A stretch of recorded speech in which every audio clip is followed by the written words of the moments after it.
এক ভাই প্রশ্ন করেছেন, ফেরেশতাদের ডানা আছে কিনা। নাস্তিক আসাদ নূর বলেছেন, মহাশূন্যে তো বাতাসের কোনো অস্তিত্ব নেই, তো ফেরেশতাদের যদি ডানা থাকে তাহলে মহাশূন্যে তারা কিভাবে উড়ে চলাফেরা করে। আরেকজন প্রশ্ন করেছেন, নাবালেগ ছেলের জানাজার নামাজের ইমামতি করার বিধান কি। আরেকজন প্রশ্ন করেছেন, কোনো মুসল্লি অজু করে এসে জামাতে শরিক হবে এই নিয়তে ইমাম সাহেব কিরাত কি দীর্ঘায়িত করতে পারবে কিনা। আরেকজন প্রশ্ন করেছেন, যে কোনো নামাজের আজানের পর, বিশেষ করে ফজরের নামাজের আজানের পর মাইকে ডাকাডাকি করার বিধান কি। তো ভাই প্রশ্ন করেছেন, নাবালেগ ছেলের জানাজার নামাজের ইমামতি করার বিধান কি। এর উত্তর হচ্ছে মুসান্নাফ ইবনে আবি শাইবার 3524 নং হাদিসের মধ্যে এসেছে, ওমর বিন আব্দুল আজিজ রাহিমাহুল্লাহ এবং আতা রাহিমাহুল্লাহ তারা বলেছেন, নাবালেগ ছেলে প্রাপ্ত বয়স্ক হওয়ার আগ পর্যন্ত ফরজ, সুন্নত, নফল এমনকি কোনো নামাজের ইমামতি করতে পারবে না। তো নাবালেগ ছেলের পেছনে ইক্তেদা করা সহি হবে না, সুতরাং নাবালেগ ছেলের পেছনে জানাজার নামাজের ইক্তেদা করাও সহি হবে না। নাবালেগ ছেলের জন্য জানাজার নামাজের ইমামতি করাও জায়েজ হবে না। তো আরেকজন প্রশ্ন করেছেন, কোনো মুসল্লি অজু করে এসে জামাতে শরিক হবে এই নিয়তে ইমাম সাহেব কিরাতকে দীর্ঘায়িত করতে পারবে কিনা। এর উত্তর হচ্ছে যে না ভাই, যদি কোনো ইমাম সাহেব ব্যক্তি বিশেষ কারোর জন্য এমন কাজটি করে থাকেন তাহলে ইমাম সাহেবের নামাজটি ফাসেদ হয়ে যাবে, নামাজটি ভেঙে যাবে। আরেকজন প্রশ্ন করেছেন, যে কোনো নামাজের আজানের পর, বিশেষ করে ফজরের নামাজের আজানের পর মাইকে ডাকাডাকি করার বিধান কি। এর উত্তর হচ্ছে যে ভাই, আজান শব্দের অর্থ হচ্ছে নামাজের জন্য আহ্বান করা, অবহিতকরণ।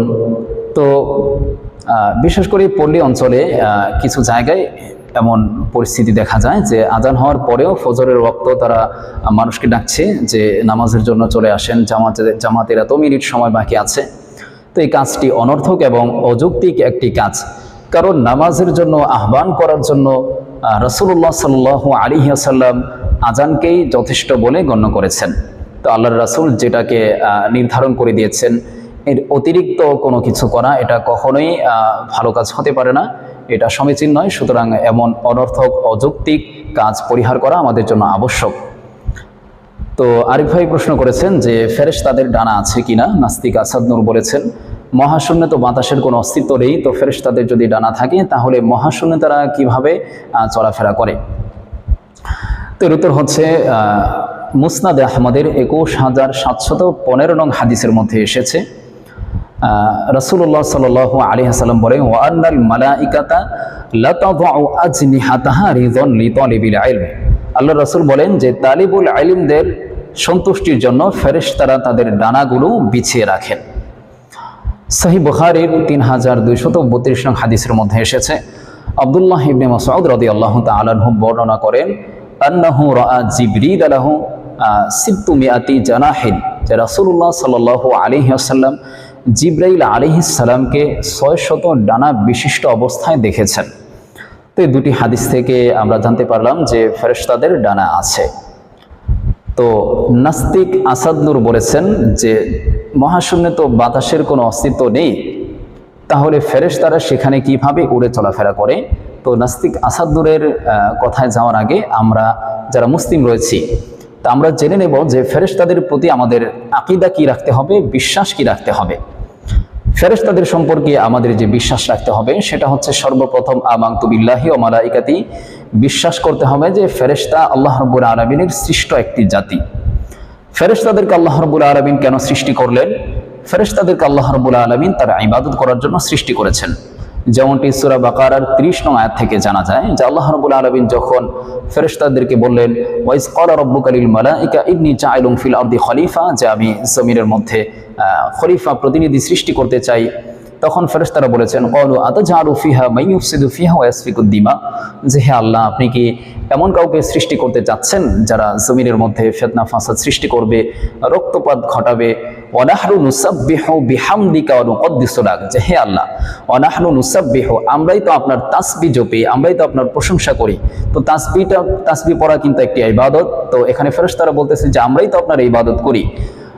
তখন আল্লাহ রাব্বুল আলামিন বললেন, ইন্নী আ'লামু মা লা তা'লামুন, যে আমি যেটা জানি তোমরা সেটা জানো না।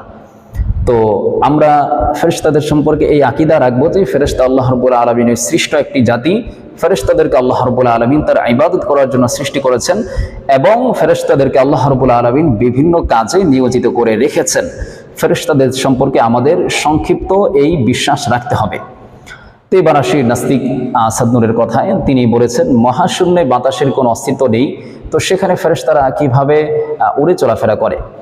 তো নাস্তিক আসাদ নূরের এই কথার উত্তর হচ্ছে যে ফেরেশতারা দুনিয়ার কোনো যানবাহন নয় যে এটাকে তেল দিয়ে বা বিভিন্ন ইঞ্জিনের মাধ্যমে চালাতে হবে, বাতাস না থাকলে এটা বসে যাবে, চলতে পারবে না। যেমন আল্লাহ রাব্বুল আলামিন বলেছেন ইয়াশা ইউসকিনির রিহা ফায়ুজলালনা রাকিদা আলা যহরি, যে আমি যদি বাতাসকে বন্ধ করে দেই তাহলে জাহাজগুলো নদীর মধ্যে ঠায় দাঁড়িয়ে যাবে। তো আসলে ফেরেশতা কিন্তু দুনিয়ার কোনো যানবাহন নয় যে আল্লাহ রাব্বুল আলামিন বাতাস বন্ধ করে দিলে ফেরেশতাগুলো পড়ে যাবে জমিনের মধ্যে, বিষয়টা এমন নয়। ফেরেশতাদের নিয়ন্ত্রক স্বয়ং আল্লাহ রাব্বুল আলামিন নিজে। তো ফেরেশতাদেরকে আল্লাহ রাব্বুল আলামিন বাতাসের সাথে এবং বাতাসবিহীন সর্বাবস্থায় আল্লাহ রাব্বুল আলামিন ফেরেশতাদেরকে পরিচালিত করতে পারেন। তো এই আকীদা, এই বিশ্বাস আমাদের রাখতে হবে যে আল্লাহ রাব্বুল আলামিন নিজেই যেহেতু ফেরেশতাদের নিয়ন্ত্রক, সুতরাং দুনিয়ার জমিনে ফেরেশতাদের আসা যাওয়ার মধ্যে বাতাস কোনো প্রতিবন্ধক নয়।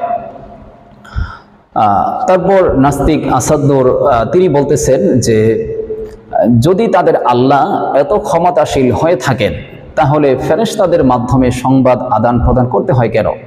তিনি নিজে কেন পারেন না? এর কথার উত্তরে আমরা বলি যে হ্যাঁ, অবশ্যই ইন্নাল্লাহা আলা কুল্লি শাইইন কাদির, আমাদের রব সকল কিছুর উপর ক্ষমতাবান, তিনি সব কিছু করতে সক্ষম। আল্লাহ রাব্বুল আলামিন যদি বলেন কুন ফায়াকুন, সাথে সাথে হয়ে যায়। আল্লাহ রাব্বুল আলামিন যদি কুন বলেন তাহলে তোমার মতো নাস্তিক আসাদ নূরের অস্তিত্ব দুনিয়ার জমিন থেকে নিঃশেষ হয়ে যাবে। তো আল্লাহ রাব্বুল আলামিন তো এই ফেরেশতাদের মাধ্যমে সংবাদগুলো আদান প্রদান কেন করেন, বা ফেরেশতাদেরকে তিনি বিভিন্ন কাজে কেন নিয়োজিত করে রেখেছেন যদি তিনি এত ক্ষমতাশীল হয়ে থাকেন? এটা হচ্ছে নাস্তিক আসাদ নূরের প্রশ্ন। এর উত্তরে আমরা বলবো যে আল্লাহ রাব্বুল আলামিন তো কোন বললে ফায়াকুন হয়ে যায়, তিনি আলা কুল্লি শাইইন কাদির, সকল কিছুর উপর ক্ষমতা রাখেন। তা সত্ত্বেও তিনি এই কর্মপন্থাগুলো কেন করলেন?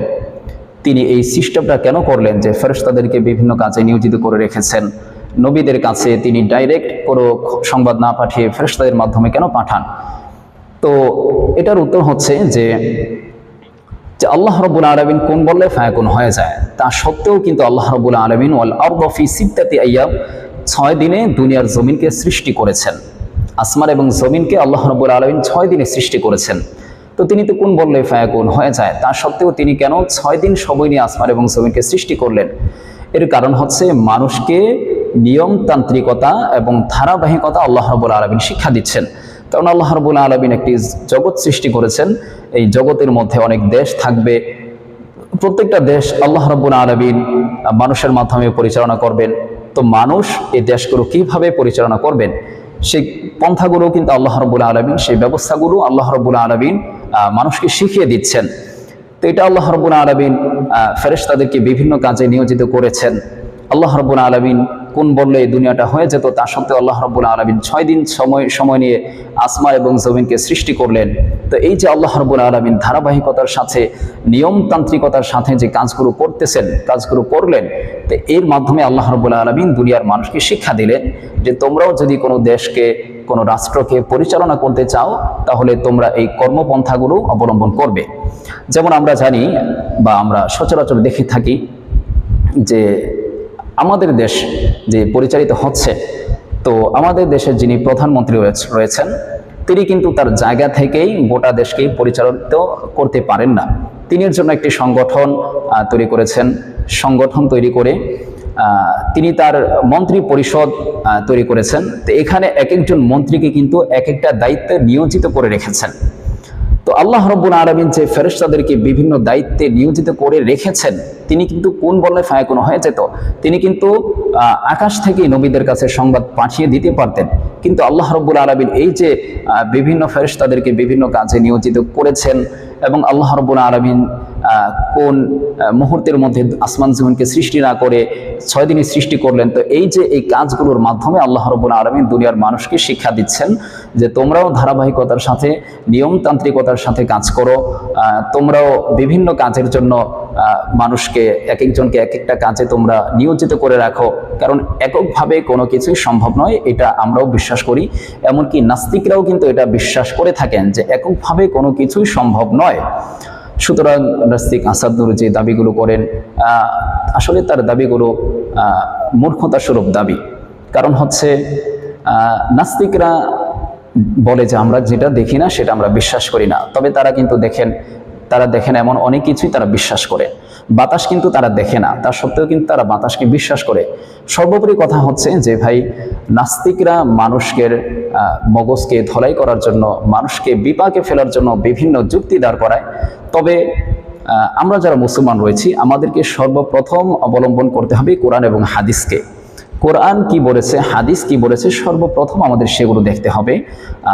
কিন্তু নাস্তিক যারা আছেন তারা তো কোরআন এবং হাদিসকে বিশ্বাস করে না, তারা তো স্বয়ং আল্লাহকে বিশ্বাস করে না। সুতরাং তারা সর্বপ্রথমেই চলে যায় যুক্তির মধ্যে। তো আমরা যারা মুসলমান, আমাদের জন্য সর্বপ্রথম যুক্তিতে যাওয়া সমীচীন হবে না। যদি কোনো মুসলমান যুক্তিতে চলে যায় কোরআন হাদিস বাদ দিয়ে, তাহলে কিন্তু সেই ব্যক্তিটা গোমরাহের উপর চলে যাবে, পথভ্রষ্ট হয়ে যাবে। তো সর্বোপরি যে ভাই জানতে চেয়েছিলেন যে ফেরেশতাদের ডানা আছে কিনা, আমি আলোচনার মধ্যে বলেছি যে দুটি হাদিসের রেফারেন্স দিয়ে যে অবশ্যই ফেরেশতাদের ডানা আছে। তো নাস্তিক আসাদুর যে বলেছিলেন যে মহাশূন্যে তো কোনো বাতাস নেই, সেখানে ফেরেশতারা কিভাবে চলাফেরা করে, এর উত্তরে বলেছি যে ফেরেশতাদের নিয়ন্ত্রক স্বয়ং আল্লাহ রাব্বুল আলামিন নিজে। তো ফেরেশতাদের দুনিয়ার জমিনে আসা যাওয়ার জন্য বাতাস কোনো প্রতিবন্ধক কোনো বিষয় নয়। তারপর নাস্তিক আসাদ নূর দাবি করলেন যে যদি তাদের আল্লাহ এত ক্ষমতাসীন হয়ে থাকে, তাহলে তিনি ফেরেশতাদের মাধ্যমে কেন সংবাদ আদান প্রদান করেন? তিনি নিজেই তো সংবাদ পাঠিয়ে দিতে পারেন, তিনি নিজেই তো নবীদের কাছে সংবাদ পাঠিয়ে দিতে পারেন, সব কিছু করতে পারেন। তো এর উত্তরগুলো কিন্তু আমি দেওয়ার চেষ্টা করেছি যে আল্লাহ রাব্বুল আলামিন কোন বললেই ফায়াকুন হয়ে যায়। তা সত্ত্বেও আল্লাহ রাব্বুল আলামিন যেহেতু জগৎ সৃষ্টি করেছেন, তো জগতের মধ্যে দেশ থাকবে, এক একটা দেশ পরিচালিত হওয়ার জন্য কিছু নিয়মতান্ত্রিকতার প্রয়োজন আছে, কিছু যৌক্তিকতার প্রয়োজন আছে। এই জন্য আল্লাহ রাব্বুল আলামিন ফেরেশতাদেরকে বিভিন্ন কাজে নিয়োজিত করে আল্লাহ রাব্বুল আলামিন মানুষকে শিক্ষা দিচ্ছেন যে তোমরাও দেশ পরিচালনা করার ক্ষেত্রে তোমরাও এক একজনকে এক একটা কাজে নিয়োজিত করে রাখবে। এভাবে কিন্তু শৃঙ্খলার সাথে একটি দেশ বা একটি জগৎ পরিচালিত হয়। তাছাড়া আল্লাহ রাব্বুল আলামিন কোরআনে বলেছেন ওয়াশাউইরহুম ফিল আমর, পরামর্শের মাধ্যমে কাজ করা। তো সর্বোপরি আল্লাহ রাব্বুল আলামিন প্রত্যেকটা মুমিনকে দিনের সঠিক বুঝ দান করুক, এবং যে নাস্তিকগুলো আছে তাদের ভাগ্যে যদি হেদায়েত থাকে আল্লাহ রাব্বুল আলামিন হেদায়েত দান করুন, অন্যথায় তাদের থেকে সকল মুসলমানদেরকে হেফাজত করুন।